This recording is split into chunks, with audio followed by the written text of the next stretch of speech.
Are we actually finally back? Yeah. Whoa.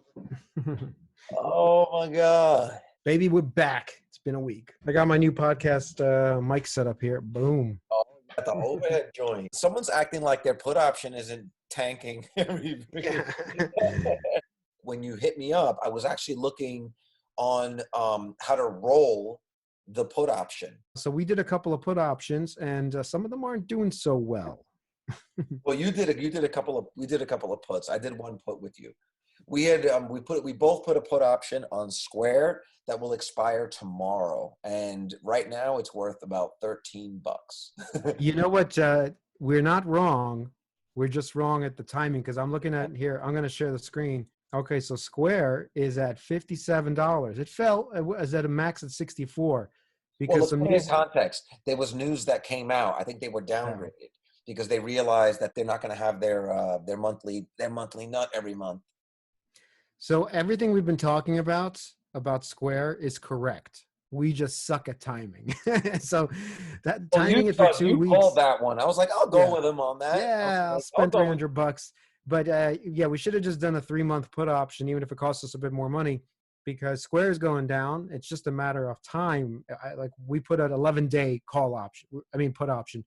We're not that good. So I don't know what made us think we're that good. But Square is being downgraded now, and only I think by one. Who is this? Raymond James downgrades to underperform to $41 price target. So, but once again, nobody has information on quarter two, and our thesis is that quarter two for Square is going to be a nightmare. Well, they're gonna have to show some earnings, and there's not going to be any.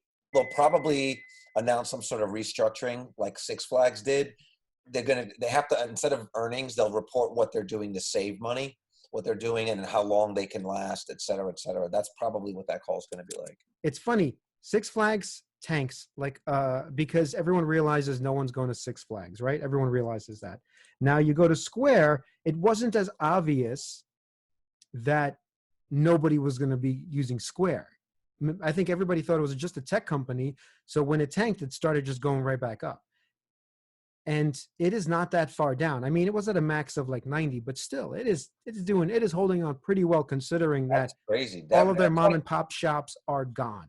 That's like AMD, that's like AMD. It just seems it's very resistant. But well, AMD at least sells microprocessors. At least I can see AMD justify a little bit more justified. Even now, come on, 50. It's almost at its peak. It's ridiculous. A lot of the trading we're seeing is just people trading, but I think this month it's all going to come to a head when we start getting some actual numbers coming out of quarter one. People have to actually face the reality that the stock can look one way, but when you're looking at the company's financial and their health coming out of this, it's not good. We're looking at maybe two more quarters before you start to see it bounce back. And the stock price has to reflect that. So, well, this is funny because AMD hit a high right before the market, hit the tank sort of. What was it at 60? So $60, and it's at 57. Like nothing has happened. Nothing. And then everyone's just going to keep buying computers and laptops, and for obviously, yes, I get more people are going to work at home, and they might actually sell more chips. That actually is a possibility, but half the population will not be buying those chips. No, and a big reason why people, or at least me, was invested is because all those gaming consoles are coming out this year. That's a lot of chips. But if you go to Sony stock, SNE. My brother bought into Sony. He bought Sony. It's going up too. Yeah, and they're holding. So it could be good for them. The consoles haven't been released yet, but they're still making them. There has to be some hit by real people who cannot afford to pay their rent, who will not be buying PlayStations and Xboxes. It's not just the rich who buy PlayStations and Xboxes. My point is, as the year progresses and people are doing worse, even I'm going to be like, they want the new Xbox. I'm going to be like, yeah, you're not really getting that. You're going to have to live with your Switch for another year and see where this goes. Suffer. Yeah, you're going to have to suffer. Winter is coming. Winter is coming. But my point is like, well, at least Sony's down from its peak, but I just can't believe AMD, it's insane. It has nothing to do with anything to do with the companies. It just doesn't seem like it has anything to do with the companies. But I think that that's coming all to an end this month as these companies have to start reporting their earnings. And also, they're going to have to tell you what their plan is moving forward to get through this. That's the only bit of good news that's going to allow anyone to invest in any of these companies. If you really think that they've got a plan to not only make it through this, but then some plan to thrive after this is over. So for Six Flags, I got in at about $15. I think they suspended their dividend, but I don't see how they don't go back up to 50 or $60. So my thesis was separate from yours, that Six Flags might go up to $60 and they might not go bankrupt and all of that.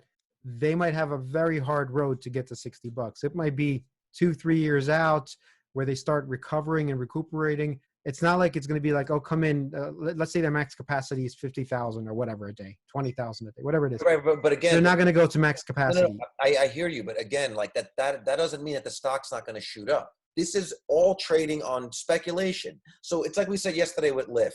The moment that they announce that these stay-at-home orders are done and Lyft drivers and Uber drivers can go back around, I can't see how that isn't a bump in the stock where they feel like, okay, they're at least back on their plan to being profitable. Oh, that's Gilead. I do want some Gilead in my dividends portfolio. They've been going up and up, by the way, because they have, I think they're working on a CV19.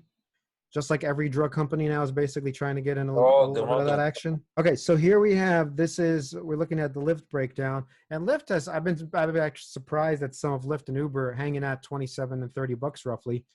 Because remember, nobody's driving an Uber car. No, but that's their bottom. Like if it goes below this, it's was at 15. Well, where were we at 15, right? Well, that was during the big dip. That was during the big sell-off. What I'm saying is this seems to be their basement. This is their basement. Anything lower than that, and it's going to be from bad news. But it's like it's a speculation. It's a speculation sport, as you discussed. So Lyft, which had a revenue of 3.6 billion, right? This is 3.6 billion in 2019. Yeah. And net income was negative. Remember, Lyft and Uber are losing money right now. They're not actually making any money. We're assuming in the future they will make money. Yeah, they're not making any money right now. We discussed this. Six Flags is not really flush with cash. Well, total cash right here, it says 2019, I guess by the end of December 31st, was $174 million. Is not building anything new. They've cut people's salaries. They laid off the seasonal workers. They're essentially in a frozen state. So they're not really spending any money. In addition to that, they took on I think 160 million in debt to have it. And what they said is, I think that they said that they're suspending their dividend till the end of 2021 so that they can pay back that debt and be back at zero. Like they came out with a plan. The reason I am investing heavier in Tesla and Uber and Lyft is because I feel they'll recover much faster. I like you said, as soon as the gates are open, nobody's going to be flooding to Six Flags right away. But next month, everyone's going to be grabbing an Uber and a Lyft. In LA, most people just get in their car and drive. Well, that's LA. But in New York, we take public transportation, and there's no way in hell I'm getting into that coffin, basically. But an Uber is the same thing. You're getting in the car with everyone else that's gotten in the car before you. If they coughed in that car. I know what you're saying, but with my mask, I expect the risk to be still lower than sitting in a train car with, 100 people. What is going to drive the stock price? So as soon as it opens up, like you're saying. When it reopens, that's going to be cool until the first thing comes out with some bad news, either a driver or someone gets it. And that's what I think is going to happen. That's why we have these long put options. I have an Uber put option, which is still there. Mm-hmm. It was up today. Not much. I think it was up like $100 or something. And how long is it for? Till May 15th. Oh, this year. Okay. Yeah. So we still have some time, and I still think Uber and Lyft will probably fall to around the 20s. Look up their next earnings date. Yeah. What I would say is this. I was discussing this with Phil earlier. Basically, you can do a roll, which allows you to change the terms of the option that you have, and then pay the difference in your portfolio when you're looking at your portfolio with all of it. Oh, okay. I'll check it out. On the main page. And on that main page, you'll see the option. And when you twirl it open or click it as whatever it is, a contextual menu, it'll ask you, do you want to close this option or do you want to roll it? And if you roll it, it's going to bring you back to the same page that you were when you made the option. I see. Change the terms, and it tells you what the price difference is. If you don't do anything, you lose all of that money. If you pay the Right. difference, you get to keep the option at the price that you got it at. I don't even like the price. I actually want a new option, which we discussed, but I wish I did at 64. I want a new Square option at the current price. So I expect it to go down from this price. Do you see what I'm saying? The one I had it for before was 51. Right. Now I can have an option at 58. When you go to the roll option, change the strike price as well. So you To don't 58. Lose, To go to you 58. don't lose that initial nut. It's something I have to look into. Remember, we're newbies at this. So I know, but this is why it's a good one to practice, because I'm okay losing it too. If we lose it, okay, we lost it. Yeah, I'm not too worried because it was a test. That's another reason. I'm not too worried about it. My Uber one is less of a test because I paid more to have it a longer extended period, right? And I have 3 contracts, and Tesla's been doing really well. Well, it depends on what it's not doing really well. Well, for us, because I do have a stake in it, a good one, and I'm making a decent amount of money right now, which I'm not going to sell it. So there's Tesla's way too volatile for me to short after going through this whole thing. No, this doesn't make sense. I'm not going to short it. It would only make sense to put a put option on it to protect your share. Yeah, but even that, I looked, that's $100 approximately for when I want it for like 3-4 months out. I believe in it wholeheartedly long term. So if it drops, I just see it as an opportunity to buy more. I'm not going to play against Tesla. Like Square, Uber, Lyft, I am actually willing to play against because I think they're completely overvalued. I think Tesla is not overvalued. That's the thing. They're undervalued, but they're overinflated as a stock. Right. So at the same, because in a market that seems like it's going to be heading down, and people are going to be buying less cars, I would think, but who knows, right? That's the problem with Tesla. You can't. We don't know that. So what might happen is that Q2 comes out and all the rich people decided to have Teslas. Tesla's model is more of a pre-order order. It's not really an impulse purchase. You can go and do an impulse purchase, but the fastest you'll get that car is like 3 weeks. And because the factories have been closed, they're already saying that right now it would take them 3 years to fill all the orders. Well, this is what I mean. Like, I don't want to sell any more shares because of the fear. I have a bigger fear of missing out a Tesla 5000 and having to buy it at like 1,500 again than of trying to make $100 on Tesla. It's like, it seems to me stupid at this point. You should not sell the position.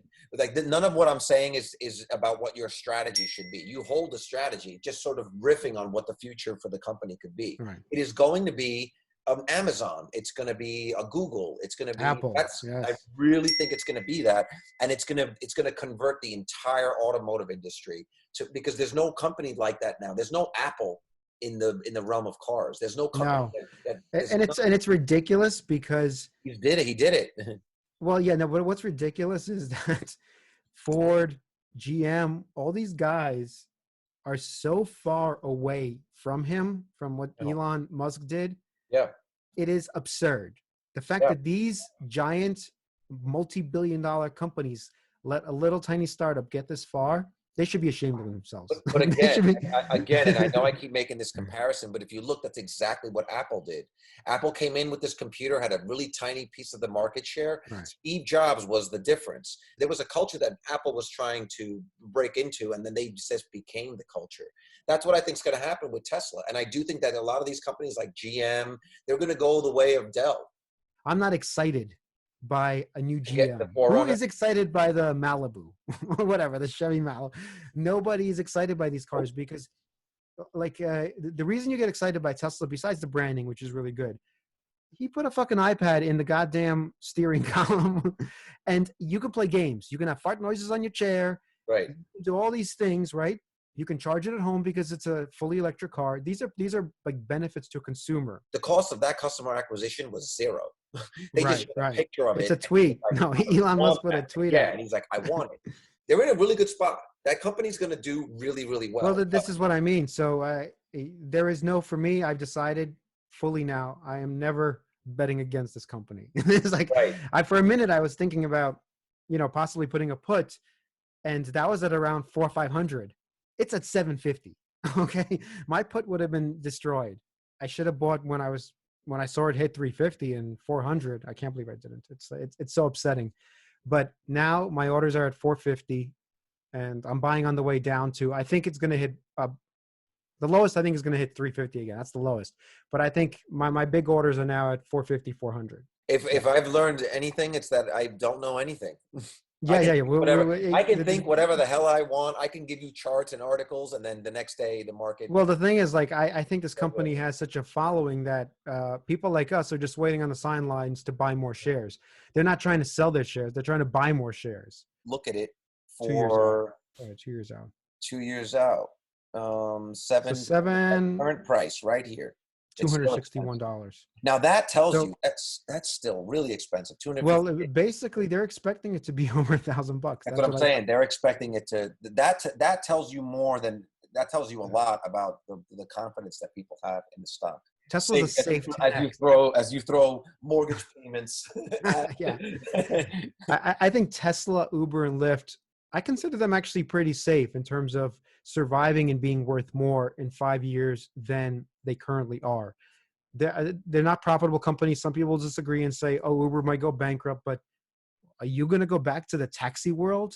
Like, listen, that is not. That's not going to happen. It's not going to happen. I don't even want to entertain those conversations when they're like, "It's going to go out of business." Really? Yeah, I mean, like, really? Uber is a company that probably now, if it needs to raise money, will raise money just like Tesla did for the last decade. They'll raise money anytime they want to stay in business for as long as they need to completely crush every other competition, you know? The other thing we haven't even spoken about, the moment SpaceX goes IPO, they share technology.